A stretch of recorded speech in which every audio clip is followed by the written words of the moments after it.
আপনারা দেখছেন ওইদিকে তিনজন মানুষ বসে আছে, আমরা এখন তাদের কাছে যাব, দেখবো তাদের কি নিয়ে আলোচনা করছে।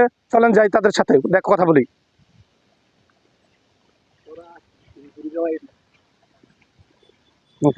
ভাই আপনারা তিনজন কি করেন? হ্যাঁ ভাই, আপনি লেখাপড়া শেষ করে কি হতে চান? আমি লেখাপড়া শেষ করে ডাক্তার হতে চাই। ওকে, ধন্যবাদ। হ্যাঁ, আপনি লেখাপড়া শেষ করে কি হতে চান? বিশেষ ক্যাডার হতে চাই। ভাই আপনি লেখাপড়া শেষ করে কি হতে চান? আমি লেখাপড়া শেষ করে সরকারি কর্মকর্তা ড্রাইভার হতে চাই। আশ্চর্য, আপনি কেন ড্রাইভার হতে চান? আপনার বন্ধুরা একজনে ডাক্তার হতে চায়, একজন বিশেষ ক্যাডার হতে চায়, শুধু আপনি একমাত্র বলেন যে ড্রাইভার হতে চান।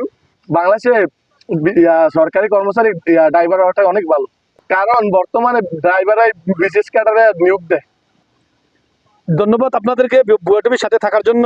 দর্শক, আপনারা এতক্ষণ দেখলেন বুয়া টিভির সংবাদ, সাথে আছি আমি জাহিদুল ইসলাম পলাশ।